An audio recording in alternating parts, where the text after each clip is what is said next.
tak si nám přijel. To jsou policajti. No to jsem. Ale...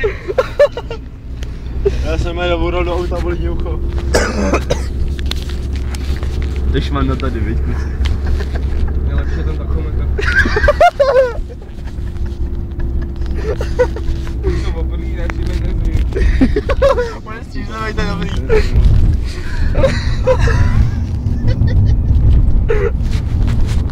Když tak borovička, všechno borovička. Tady je 50. Představte si na ty nuly, viď to jméno.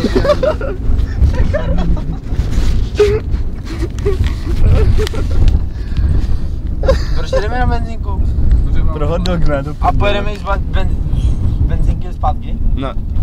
Když Pojď pojede tady jo. ten tachometr, tak Jo. Oni jiný auta nemají tachometr. ale on má super, ne? Že to má takhle ve prostředu. Pojede stejným, jo? Asi. A ty jdeš na Madeny? Král. Proč ne? Jde tam nová? Najdu do sklepa, ne? Co tam budu dělat? To ne, no. Tančit. Jdi na půdu. Debile. Tvoje máma smrtí. Občas. Ne, občas, vole. Tak furt, ale... Rodina to ne. No, už jsme tady? Čau. Ahoj. Čo ty vole, benzínka? Co děláš? Ale policie.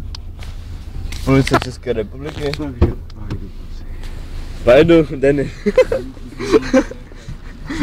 Mějte se, pane řidič.